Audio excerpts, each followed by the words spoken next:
Uma das principais questões que surgem ao estudar as profecias é como saber quando um texto é literal e quando ele é simbólico.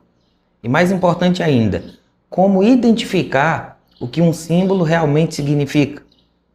Vamos começar com um princípio-chave para entender as profecias. A Bíblia se interpreta de maneira mais clara quando usamos a própria Escritura para explicar os seus símbolos.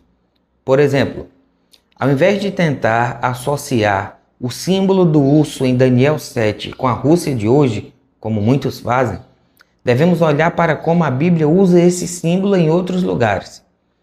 Quando fazemos isso, vemos que a Bíblia nos diz claramente que um chifre representa poder político ou uma nação. A espada é a palavra de Deus e uma mulher simboliza a igreja. Assim podemos ter certeza de que quando seguimos esse princípio de interpretação, muitos dos mistérios por trás do simbolismo profético se tornam mais claros. Agora vamos explicar esse princípio com algumas passagens-chave para vermos como a Bíblia se explica. Vamos começar com o livro de Daniel, um dos mais ricos em simbolismo. Em Daniel 7,7, vemos um animal feroz que na Bíblia representa o império. Em Daniel 8, verso 3, o profeta vê um carneiro com 2 chifres, o que simboliza o poder de Medos e Persas.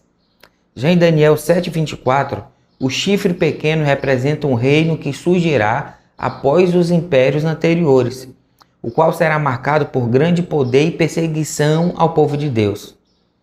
Agora vamos para o Novo Testamento. Em Apocalipse 1,16, vemos uma espada afiada, que a própria Escritura nos diz que simboliza a palavra de Deus. Em Efésios 6,17, Paulo nos lembra que a espada do Espírito é a palavra de Deus. E em Hebreus 4,12, vemos novamente a palavra de Deus descrita como afiada, penetrante, capaz de discernir os pensamentos e intenções do coração. O que essas passagens nos ensinam? Ensinam que a Bíblia não deixa dúvidas sobre o que os símbolos significam. Cada um deles é explicado de forma clara ao longo das Escrituras. Mas por que Deus escolheu se comunicar por meio de símbolos em vez de simplesmente falar de forma clara e direta? A razão parece ser estratégica e cheia de sabedoria divina. No Apocalipse, por exemplo, se Deus tivesse mencionado Roma de forma direta, a perseguição à Igreja de Cristo teria se intensificado ainda mais. O uso de símbolos como a referência a Roma como Babilônia em 1 Pedro 5, verso 13, ajudava a proteger os cristãos de uma repressão ainda maior. Mas, ao mesmo tempo, Deus queria que entendêssemos os significados por trás desses símbolos. Agora, apesar de muitos símbolos e profecias ainda serem difíceis de compreender, o que podemos aprender com aquilo que já entendemos? Essa é uma pergunta que fica para a gente refletir. O que é que a gente pode aprender com aquilo que a gente já tem, com aquilo que a gente já entende? E se você ficar estudando com a gente durante esse trimestre inteiro, todas as manhãs, eu tenho certeza que você será abençoado. Abençoado na sua vida espiritual e abençoado também em conhecimento teológico. Medite na letra da canção e a gente já retorna com a meditação do doutor Rodrigo Silva e a oração final.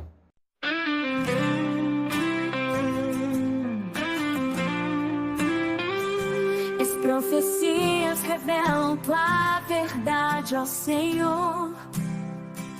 Cada sinal nos desperta, proclamando teu amor. O tempo se encerra, a esperança brilhará. Tua promessa é certa, em breve voltarás.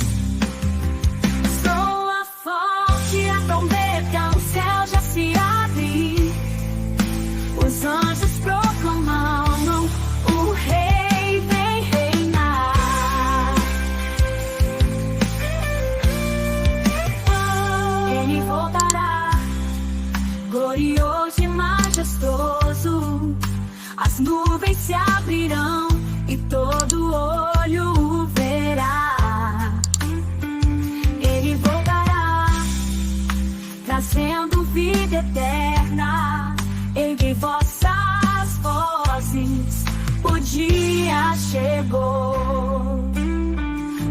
santuário celeste, intercedes por nós.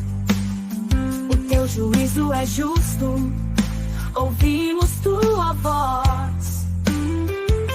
A cruz foi a prova, o preço já foi pago, e agora aguardamos o grande reencontro. Eis o Cordeiro que venceu, toda lágrima secará. O mal terá fim, a glória virá, e para sempre reinaremos com o Rei. Eis o Cordeiro que venceu, toda lágrima secará.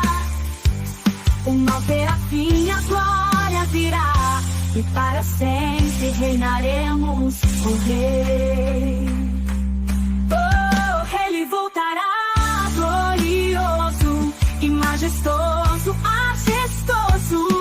Se abrirão e todo olho verá, e todo olho verá. Ele voltará trazendo vida eterna. Erguei vossas vozes, o dia chegou. No santuário celeste, intercedes por nós.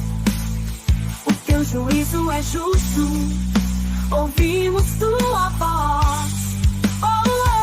A cruz foi a prova, o preço já foi pago, e agora aguardamos o grande reencontro.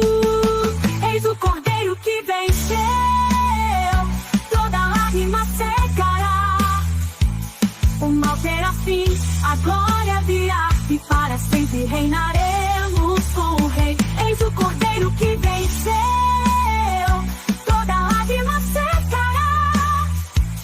O mal terá fim, a glória virá, e para sempre reinaremos com o Rei.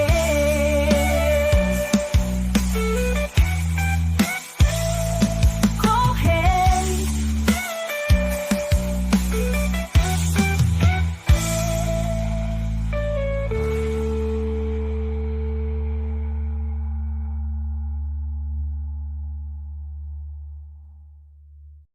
Quinta, 3 de abril. Passados que aprisionam. Não fique lembrando das coisas passadas, nem pensem nas coisas antigas. Isaías 43, verso 18. Certa vez, alguém disse que o versículo de hoje é proibido para arqueólogos. É claro que a fala tinha um tom bem-humorado, mas a advertência bíblica é séria e precisa ser considerada. Na reflexão de ontem, falamos sobre como lidar com o passado ruim, e o texto de hoje reforça isso. A ideia não é necessariamente esquecer, pois isso seria impossível, a menos que tenhamos Alzheimer. Note que o texto não diz para esquecermos o passado, e sim para não ficarmos nos lembrando dele. Não é ter amnésia sobre o que aconteceu, é não transformar aquilo em um lembrete diário que colocamos na geladeira, no retrovisor do carro ou nos lembretes do celular. Embora a maioria de nós tenha dificuldade de colocar em prática uma relação saudável com o passado, ninguém em sã consciência diria que é errado soltar as correntes de um episódio ruim. Lembre-se, quem gosta de passado é museu, e museus não têm sentimentos. Mas, para ser coerente com o contexto literário de Isaías 43, 18, devo dizer que nessa passagem, o profeta não escreve sobre combater as lembranças de um tempo ruim. Ele manda desconsiderar um passado bom. Ali Deus conta como resgatou diversas vezes Israel no passado, como o amou em meio às nações.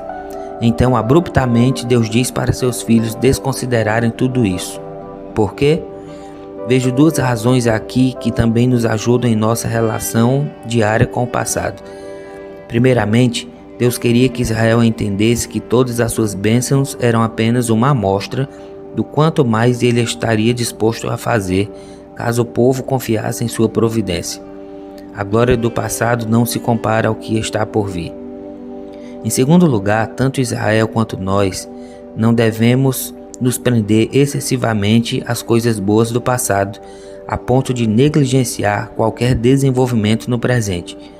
Há pessoas que vivem contando o que fizeram, como eram animadas quando conheceram Jesus, mas hoje não agem de acordo com aquilo que antes as distinguia.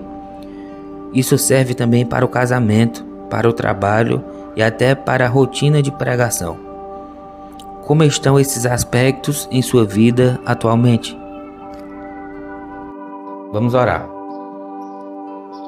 Senhor nosso Deus, nessa manhã de quinta-feira rendemos a Ti o nosso coração, a nossa vida, os nossos planos, nosso trabalho, a nossa casa, a nossa família, tudo entregamos nas Tuas mãos. Muito obrigado por essa belíssima meditação que acabamos de ouvir. Nos ajuda a colocar em prática na nossa vida.